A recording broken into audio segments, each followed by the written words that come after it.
사랑하는 자들아, 우리가 서로 사랑하자.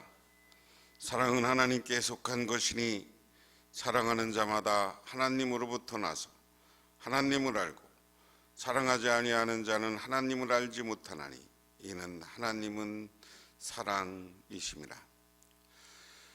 오늘 이 땅에 오셔서 우리들을 축복하시고 죄 때문에 멀어졌던 하나님과 우리를 화해시키고 우리 사람들 사이를 화해시키러 오신 주님, 이 시간 주님의 크신 은혜와 은총을 기대하며 오늘도 기도회로 모였습니다. 이 시간 주 성령으로 임재하여 주시고 주님께서 함께 하옵소서. 예수님 이름 받들어 기도드리옵나이다. 아멘. 찬송가 412장입니다. 하나님의 말씀은 마태복음 5장 17절부터 26절 성경 6쪽에 있습니다. 내가 율법이나 선지자를 폐하러 온 줄로 생각하지 말라. 폐하러 온 것이 아니요 완전하게 하려 함이라. 진실로 너희에게 이르노니 천지가 없어지기 전에는 율법의 1.1획도 결코 없어지지 아니하고 다 이루리라. 그러므로 누구든지 이 계명 중에 지극히 작은 것 하나라도 버리고 또 그같이 사람을 가르치는 자는 천국에서 지극히 작다 일컬음을 받을 것이요 누구든지 이를 행하며 가르치는 자는 천국에서 크다 일컬음을 받으리라. 내가 너희에게 이르노니 너희 의가 서기관과 바리새인보다 더 낫지 못하면 결코 천국에 들어가지 못하리라. 옛사람에게 말한 바 살인하지 말라. 누구든지 살인하면 심판을 받게 되리라 하였다는 것을 너희가 들었으나 나는 너희에게 이르노니 형제에게 노하는 자마다 심판을 받게 되고 형제를 대하여 나가라 하는 자는 공회에 잡혀가게 되고 미련한 놈이라 하는 자는 지옥불에 들어가게 되리라. 그러므로 예물을 제단에 드리려다가 거기서 내 형제에게 원망 들을 만한 일이 있는 것이 생각나거든 예물을 제단 앞에 두고 먼저 가서 형제와 화목하고 그에 와서 예물을 드리라. 너희를 고발하는 자와 함께 길에 있을 때 급히 사화하라. 그 고발하는 자가 너를 재판관에게 내어주고 재판관이 옥리에게 내어주어 옥에 가둘까 염려하라.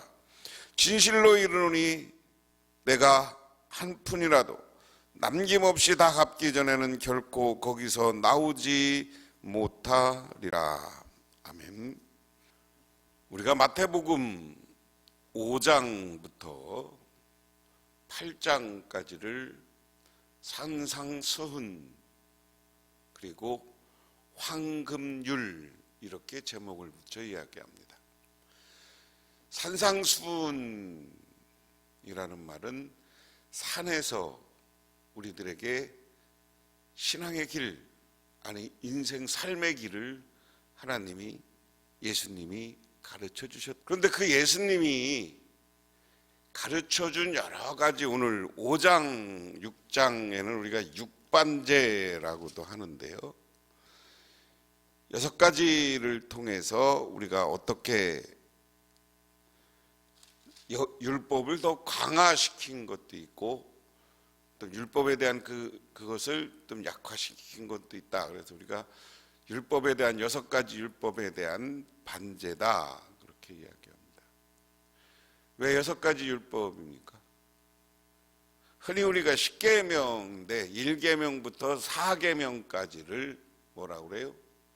하나님에 대한 계명이다. 그것은 빼고 5계명부터 10계명 6가지를 우리는 사람에 대한 계율, 사람들끼리 쉽게 말하면 사람들끼리 어떻게 살아야 되느냐 하는 것에 대한 이야기입니다. 그것에 대해서 일일이 이야기했다. 그래서 오늘 17절부터 20절까지는 먼저 율법을 나는 폐하러 온 게 아니라 강화하러 왔다. 완전하게 하려 왔다. 율법의 1.1 일액도 틀린 것이 없다. 여기서 왜 예수님이 이런 이야기를 했을까? 5절에 복 있는 사람에 대해서 이야기하고 우리가 빛의 소금에 대해서 얘기하라고 1절에서 16절까지 얘기했어요. 그럼 이런 복 있고 빛의 삶을 사는데 그 빛의 삶의 모습으로 오늘 첫 번째 율법을 따라 살아야 우리가 세상의 빛의 역할을 감당하는 것이다.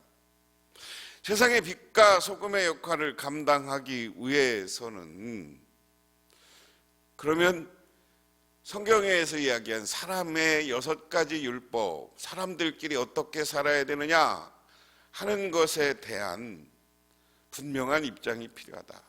그래서 그 율법을 어떻게 해야 될 것이냐. 왜 율법을 폐하러 오지 않고 완전하게 하러 왔다고 할까?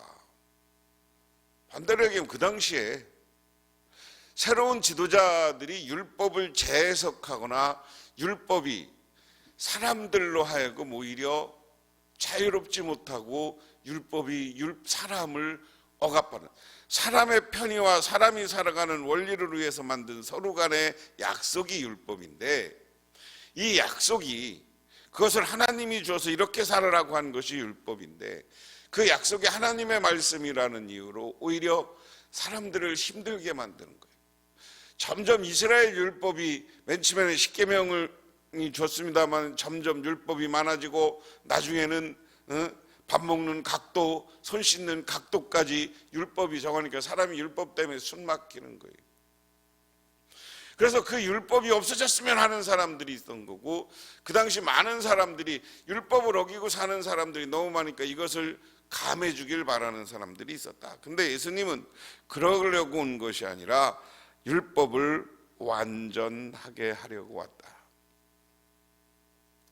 그러면서 뭐라고 그러냐? 19절에 그러므로 누구든지 이 계명 중 지극히 작은 것 하나라도 버리고 또 그같이 사람을 가르치는 자는 천국에서 지극히 작다 일컬음을 받을 것이요 누구든지 이를 행하여 가르치는 자는 천국에서 크다 일컬음을 받으리라. 내가 너희에게로는 너희 의가 서기관과 바리새인보다 낫지 못하면 결코 천국에 들어가지 못하리라. 서기관과 바리새인들은 율법 갖고 먹고 사는 사람들이에요. 요즘 얘기. 율법 해석해 주고 먹고 사는 사람들. 서기관들은 요즘 얘기하면 신학자들이고요. 바리새인들은 요즘 말하면 목회자로 그 율법에 지키고 안 지키는 거에 따라 단죄하고 이러는 사람들이었단 말이에요. 그런데 너희들이 서기관이나 율법학자보다 바리새인들보다 더 율법을 잘 지켜야 천국에 간다. 천국에는 율법을 잘 지킨 사람은 크다함을 얻을 것이고 율법을 지키지 아니한 사람은 작다함을 얻을 것이다. 그러니까 그 당시 지금 사두개인이나 그 열심당원들, 과격파들은 율법을 허물었던 사람들이 있었던 것 같아요. 그러면서 오늘 그 율법의 더 강화를 이야기하면서 먼저 옛사람의 말한 바 살인하지 말라. 누구든지 살인하면 심판을 받게 되리라. 21절부터 오늘 26절까지는 이것에 대해서 공부하는 겁니다. 옛사람이 말하는 게 살인하지 말라. 누군지 살인하면 심판을 받게 될 것이다 하는 이야기예요. 너희가 이런 말을 들었다. 살인하지 말라. 살인하지 말라. 너 이 말을 들었지만 나는 너희들에게 이 살인하지 말라는 말 이전에 이렇게 이야기한다.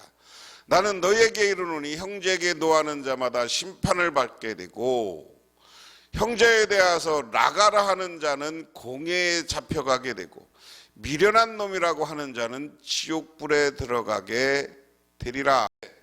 너는 오히려 형제들에게 심판을 받게 되니 형제들에게 대해서 노하지 말라. 살인하지 말라. 그런데 오늘 예수님은 야, 너 형제들한테 가서 형제들을 노하게 하지 말라. 화나게 하지 말라. 그리고 나가라고 하지 말라. 나가라는 말이죠. 나가라는 말은 여기 보면 바보, 멍청이 그랬습니다. 세 번째 미련한 놈. 우리가 어디 가서 살인하지 말라 그랬는데 오늘 예수님은 너는 어디 가서 형제들을 노하게 하지 말고 형제들의 나가. 야, 멍청하다. 그 다음에 뭐라고 그랬어요? 바보야. 그 다음에 어디 가서 이 미련한 놈아. 이런 말 하지 말라는 거예요.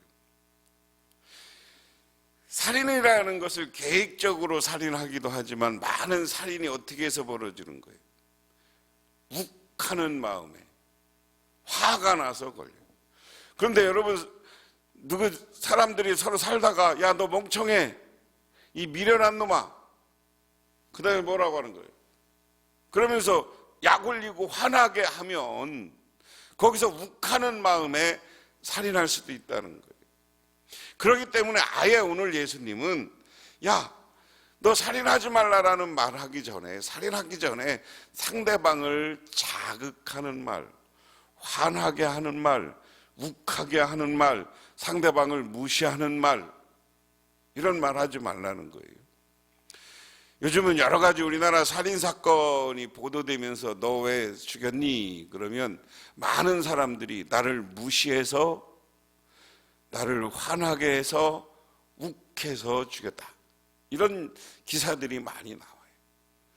여러분, 그래서 우리가 어디 가서 사람들과 관계를 할 때 상대방을 자극하지 말아야 되는 거예요. 그래서 그럼 어떻게 해야 되냐?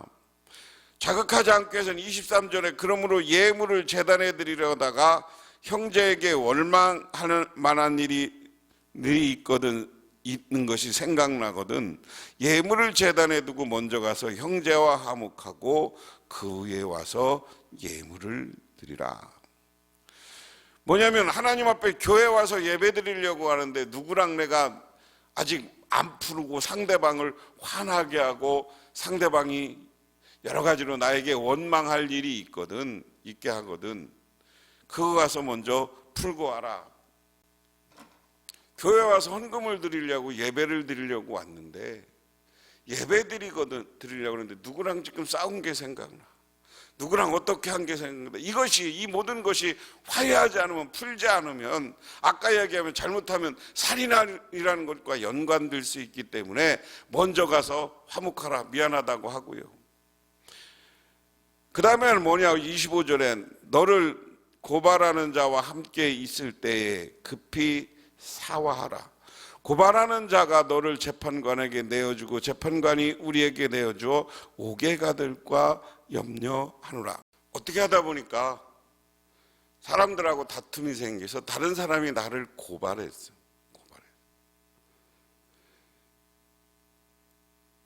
그렇거든 먼저 가서 사화하라. 사화하라는 건 뭐예요? 그에게 용서를 믿고 갚을 게 있으면 갚으라는 거예요. 26절에 진실로 내가 이르노니 내가 한 푼이라도 남김없이 다 갚기 전에는 결코 거기서 나오지 못하리라. 오늘 이것은 금전적인 문제예요. 금전적인 문제로 어떤 사람하고 다툼이 생기고 돈 안 갚아서 누가 너를 고발했어. 그럼 빨리 돈을 싹 갚고, 사화라는 말은 싹 갚고 서로 화해하고 용서하라. 그러면 그 사람이 너를 고발하지 않을, 그 사람이 빨리 가서 너 고소를 취하게 만들으라는 거예요. 쉽게 말하면. 자, 여러분 말씀드렸지만 우리나라 요즘 재판 하는 사람들이 종교 분쟁 전문 판사, 종교 분쟁 전문 변호사가 있어야 되겠다. 그런 이야기들을 해요. 왜냐하면 요즘 교회고 그리고 불교고 천주교 간에 교인들끼리 분쟁하고 고발하는 사건들이 많은 거예요. 특히 교회 속에 그런 게 많아요. 교회에서 뭐만 하면 사회법정에 가서 고발하고, 사회법정에 가서 고발하면 그것 때문에 왜 그랬냐 저랬냐 교인들끼리 싸우는 거 판사한테 다 보여줘야 되고, 물질이 정말 이걸 사람을 서로 죽이고 싶은 마음이 들 만큼 미워하게 만들어. 이런 것이 서로 사화하지 않고 분쟁을 해결하고 고소를 취하지 않고 살면 이것 때문에 내가 감옥도 가는 게, 옥에 가둬지는 것도 문제고 있지만 옥에 가둬지는 것보다 더 문제는 그 사람 마음에 악한 마음, 상대방을 향해서 분노하는 마음, 상대방을 죽이고 싶은 마음, 이것이 살인하고 연결된다. 오늘 그래서 제목에 제가 그랬습니다. 오늘 예수님은 율법을 완성하러 왔는데, 그 율법 오늘부터 하나하나 제목을 살펴보면서 그 제목이 근원이 어디서부터 오냐.